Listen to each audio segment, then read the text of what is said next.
Good afternoon. Where I join my men's volleyball coach, David Proffitt. Coach Dave, thanks for joining us today. Happy to be here.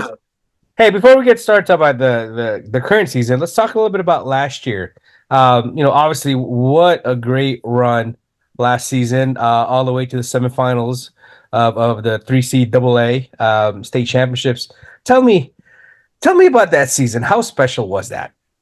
It was a very special season. It was a good group of guys. I thought we improved throughout the season. Hmm. We had some hurdles to jump over with Sure. some stuff with our gym that we really couldn't play some of our home games at our gym. So because they were installing bleachers, the guys really overcame that. And as we had to play some of our home matches at an offsite, um, I thought we got better. We progressed. It Hmm. was a year I thought we were going to get. I had high expectations for us, and I think that we played up to those expectations, and I really wanted to see us kind of overcome them. And we ran into a really tough team in Long Beach City there in the semifinals who were playing extremely well. Absolutely. And that entire run, right? Santa Barbara in the quarterfinals, a 3-2 win, then obviously playing the semifinals against Long Beach. Good start this season. We're currently 3-0. Tell me what are some of the good things that you're seeing this early into the season, as far as what we should expect from you, from the team this season. Last year finishing 18-6 overall. What are some of the good signs that you're seeing today? I'm seeing some carryover in our culture. Uh, I think with the 2 year schools, it's being a junior college or community college, 2 years is not sure. conducive to continue to hold culture. And we have some um, guys who redshirted and are in their third season, so that's helped out in the weight room and helping the younger guys learn how to lift, go to school, you know, sacrifice things in their life that in order to be a better athlete and a better volleyball player. I mean, it really, I do ask a lot. Our program is quote unquote a lot as far as accountability, and you're there quite a bit.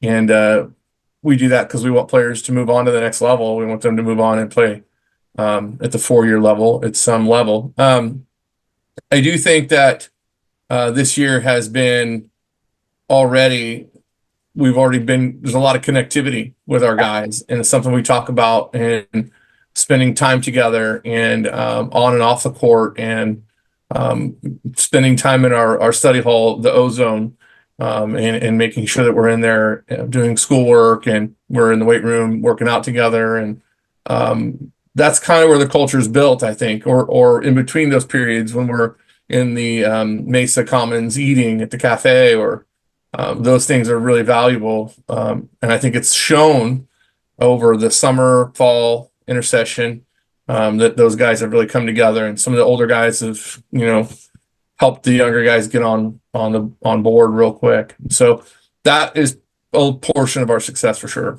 Absolutely. And I think you said it best, the continuation, right, of having a team and building that team dynamics that surrounds the program, and also which eventually will lead to success. Compared to the previous seasons, right? This year you have a target on your back.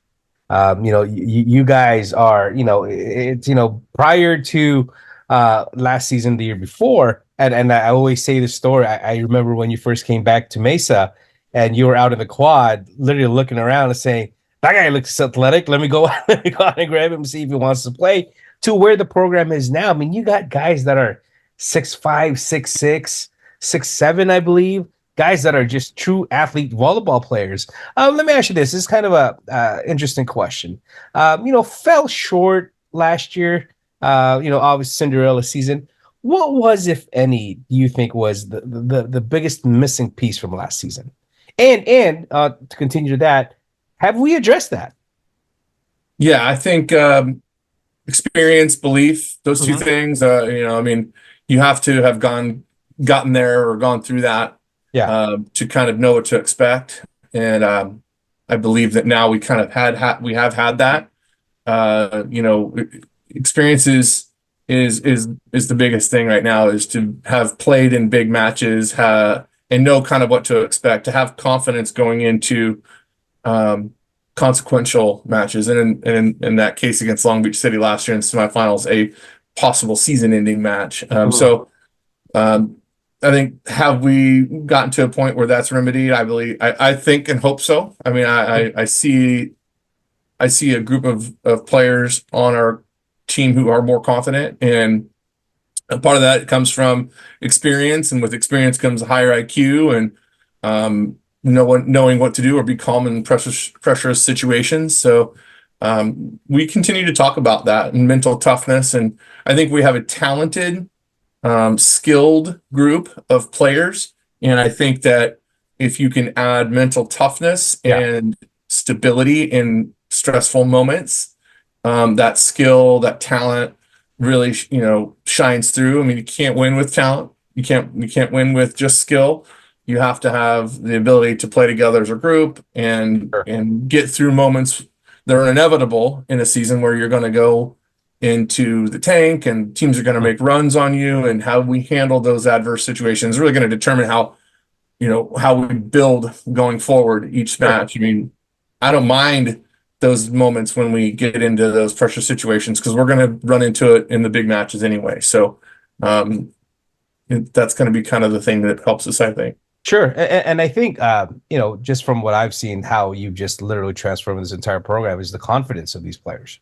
Going in where I'm going to go in there, I'm going to compete. Right. I mean, like I said, I always go back to, the way you transformed this thing, going from previous years of, 8-16, 1-13 to now. It's the confidence of these guys when they walk in with their chest high. We're going to go in there to kick some butt. And I think all the things that you said, you put that all in the equation. And I think we're bound for a really good run again this season. Hey, did we have any key losses of players matriculating and moving on? Well, we did have a couple players matriculate and move Yeah. on. Santiago Montavani is playing at Hope International University, and then Isaac Grant is playing at St. Catherine's here, or up here in San Marcos area. We did lose our right side, Austin Kinnear. He decided that he was not going to play again, which is for academic reasons and stuff like that. He's going to really focus on school, and we were happy to have him when we did, and we are still hoping that he pursues his dreams and academically and stuff. So Sure. we're really excited for him, and I see him quite a bit still. Those were players that, again, I'll look back and thank and appreciate. They're our alumni now. Yeah. They're welcome in our gym during matches and stuff, to say, they were a part of what we are, and they always will be. Like, I don't know if it's like a legacy or tradition, but I think that I continue to push our program forward to get better, and each year we do things differently in a better way, whether it's our academic support or our athletic support staff, or what we do with our coaching or our coaching staff. So we have made some strides in that, but we're going to miss some of those guys, and we're wishing them the best. I know that Isaac and Santiago actually played each other this past weekend at St. Catherine's in a match, and they sent me a couple photos of that. And I thought that was really cool. Friday night or Saturday, I'm not sure which day, but Awesome. I was really excited to see those two guys out there continuing their volleyball careers. That's awesome. It's just like the mantra over at Mesa College, in any discipline, any sport that we have. It's always about pushing them forward and having them continue their, not only their athletic, but even more important, their academic careers. Well, with that being said, tell me about this year's recruiting class. Tell me about some of the guys that you brought in, and what do you expect from them, and who do you expect to contribute right away? And Well, in this case, actually contributing now, because we are 3 games into the season. yes, we are. We are 3 games in the season. We have a couple new recruits. I mean, I'm not going to go down every single person on the team, but I hate to leave anybody out. But I will say that right away we've had contributions from Brandon Underwood playing right side for us. He's had a really good 3 matches. Yeah, Kind of he's leading. leading the team right now in 2.85 kills per set, and also with Yes. 37 total kills. And Yes, and he's percentage. taking a heavy load for us. Go ahead. Yeah, go ahead. I think that we have another right side by the name of Trevor Clark who tweaked his ankle a couple weeks ago, so he hasn't been able to get on the floor. But he's 6'9" right side. We have high expectations for both those two. Yeah. They're buddies. They played in the same volleyball club, and they're both from Temecula. We have one more player that came down from Temecula as well, Julian Montez. And Julian is playing middle, 6'8". He has some show-stopping swings, is a good blocker, and all three of those guys are going to be great additions. As well, we have the Shepherd twins, Lucas and Logan. Logan is a setter. Lucas is recovering from MCL or ACL, so he's working his way back in gradually into practice, and he's not doing any on the net stuff yet, but he's cleared back row and doing some jump floats and playing defense in 6-on-6, live 6-on-6. So we're really close to getting him as an outside hitter back in the front row, and I'm sure, but he's still kind of far away, I think, from match level play. But we do also have a couple new liberos. We've really been excited about Joshua Hilliard from Australia, who's an international student, and we're really looking forward to him coming in. We have another libero, Rylan Kozer, who played last year for Vanguard.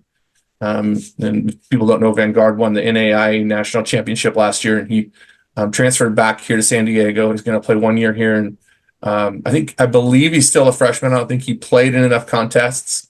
He's actually officially redshirted last year, so he's looking to again move on to a 4-year school, but he's a freshman right now. So, gosh, I know I'm forgetting someone. Ethan Horniak from Scripps Ranch High School played at Volleyball Coast Volleyball Club. Had an extremely good week, and if anybody follows our Instagram, he was our player of the week with 18 kills on 24 attempts and only 2 errors. Extremely efficient, .667 hitting efficiency. And if anybody knows what that is, like batting average, and that's a really good batting average. So I think he was at a 75% kill ratio. So every 3 out of 4 sets, he gets a kill. So that's extremely efficient. And so we probably need to set him the ball more, which we've talked with our setters about. So Patrick Buckle is another great addition, a solid outside hitter. We're really excited to have him in the program. And he's someone who has played at Cathedral High School and won CIF championships, CIF championship here in San Diego when he was at Cathedral High School. Plays a lot of beach. Took a year off school and went to junior college, and then decided to go ahead and come back and play. I know I'm forgetting someone, and I'm going to pay for that, but let me see. I think that kind of covers some of the newcomers. Maybe the Luke Murphy, who's in from Patrick Henry. He's a defensive specialist, going to redshirt. And Reiki, another DS libero, is also from Claremont High School, and I think he's going to go ahead and he's playing for us, and he's going to be a DS role for us. Hey, Coach. I know I'm forgetting someone. New players, right? There's also players, obviously, that came back. Sure. Who do you expect or are looking forward to, or kind of like, hey, time for you to step up? Who do you think is going to make the biggest jump this season as far as performance-wise? I think Cole Pillsbury at setter is extremely good. Last year, Richard Aguniga was our starting setter, and Cole played a part-time role and set some matches for us last season, but has really stepped in and allowed us to run 6-2 offense this year with Logan and him setting from the back row and us being able to play 2 separate right sides. And that just adds to our offense and adds to our blocking ability. And so we're really excited about Cole Pillsbury or Colton Pillsbury. Leo Hurtado and Tyler Fernandez are 2 sophomores coming back from redshirt years last year, who we're really excited about, and excited about their culture building abilities as well, and their leadership and some of that stuff that's rubbing off on our freshmen is very, very valuable for the program. And also they can get hot. Those guys can be good. Leo's a great passer, and Tyler's just a great server and attacker as well. So We're excited to have those guys. I think uh, a person that everybody knows is TJ Yeah. Latuya Gasanoa. TJ is amazing. He had was it 9 kills on 13 attempts against Fullerton, really, and some great digs in that match. And sometimes you can't look at a couple of digs and give value to them like you should, because some of the digs were unbelievable and in important parts of the match during big moments and rallies or long rallies or near the end of sets. So those are things you can't see when you look at the stat line and see, you might not see 25 or 10 digs, you might see 4 or 5 digs, but those 4 or 5 digs were huge that he made for our team in those moments. And TJ is just going to be a huge addition. Ricardo Laura was one of our best middles last season, and we've kind of moved him to the right for the time building, to the right side, playing opposite, while Trevor kind of recovers from his ankle injury. Mhm. And then once he does recover from that injury, we're going to have the ability to play with our lineup a little bit, rest some guys in certain situations, and also give some rest in practice. Right now I think we only have three. We have 3 middles if Ricardo plays middle, but if Ricardo's on the right during practice, we only have 2 middles, and that's a lot of work for our middle blockers, and we have to really kind of pay attention to durability and kind of make sure we log how many jumps and landings those guys are getting. And again, I know I'm forgetting someone. Hmm. um, All good, coach. we do have Byron Semafranco is recovering from a knee injury as well, and he's going to be blue shirting this year. He's taken under units so he can participate next year. He took a red shirt year last year, and then in the offseason injured his knee playing 6-on-6 in an open gym. So hopefully he'll be back and ready next season as well. I can't think of anybody else off the top of my head. I think I've kind of covered our whole roster. Yeah. But I'm sure someone's going to get on me if I've forgotten them, but we'll cover that. We'll cross Yeah. that bridge when it comes. So 3-0, start of the year. Early on, had some close matches. I think we kind of developed this little bit of a rivalry against San Diego Canyon. Recently beat them 3-2. A couple of days ago on Friday, we have a big match against Orange Coast coming up. Tell me a little bit about the message you're telling the team, especially with these really important games coming up. Yeah, so this week's a big week. I think last week was the opening week, and there's a lot of nerves and playing against Long Beach City in our first match, kind of a avenge or revenge game against them from our semifinal loss. And it's nice to be 3-0 coming out of that. We learned a lot. We have some things we got to work on today in practice as we move forward to Wednesday's match versus OCC, which is a great team. I've seen them on video. They were obviously the state champion last year, triple CAA champion, or 3C2A champion. They're going to come in with firepower and confidence, like they always do. Well-coached team. Travis Turner and his staff do a phenomenal job. So we'll have our hands full with them. And I think that win or lose, we're going to figure out things and work on things. And, it's a process right now, I think, towards the ultimate goal of 1, winning PCAC conference, and 2, going as far as we can in the 3C2A championships. Friday's matches are going to be fun. It's Moore Park at 10 a.m. and Santa Monica at 12:30ish, depending on when the finish of the first match is. Moore Park was a semifinal finisher last year as well, just like we were. They lost to OCC, and we lost to LBCC. And then Santa Monica has been great. Zamir is their head coach. Zamir has really done a great job recruiting and developing a culture of success. And his social media game is amazing. Like, their program is out there, and they're getting seen, and they're getting a lot of good recruits. They've got a bounce back player from the University of Hawaii. So I think that they're going to be a handful, and we'll have it'll be tough. It'll be a tough match. I'm excited because these are 3 teams that OCC we'll see in the mandatory crossovers later on, so we'll get to play them twice. But we don't get to see these Western States teams and every single year. Sometimes we don't get to get them on our schedule. So being able to play Santa Monica and Moore Park in our own gym is a huge benefit to us, And we're thankful for them to drive down in the rain and and play us in our gym, and we'll have to return the favor next year. Awesome. Well, Coach, one last question for you. Sure. Amazing start. Obviously, kind of. I always ask the coaches at the beginning of the year if there's a theme or a saying of what the season's going to be. What is that message that you tell to your team this year, especially considering how last year went and how it ended? Do you have a special message that you tell these guys to remind by? I really just want us to be more connected. Mhm. And I that's the word I'm going to use is I want us to be more connected. I want us to do more stuff together.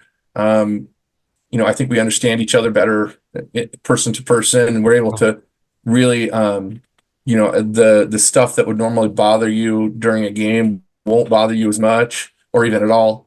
Mhm. So I mean, I want to say that would be kind of I want us to be connected. Our identity, I want us to be a defensive and blocking and defensive minded team. Those are the things I want us to really focus on. Be more defensively minded and willing defenders and looking to dig, not just dig and touch balls, but make quality digs. And with that, we will be more successful as a team. Offensively, I think we have weapons, but I want us to be more defensively minded. I don't really have like a Sure. championship theme or anything like that. But those are the things that I've really been talking about a lot. Connectivity with our teammates, like understanding communication, and then be more defensive minded, blocking and digging both on the defensive side. Well, Coach, I thank you for your time. Once again, David Proffitt, head coach, Mesa men's volleyball team. They'll be headed up. They'll be hosting Orange Coast College this Wednesday, 1 February o'clock, 1 p.m. 1 p.m., followed by Moore Park at 10 a.m. on Friday, February 9th. Coach, thanks for your time, and we'll chat soon.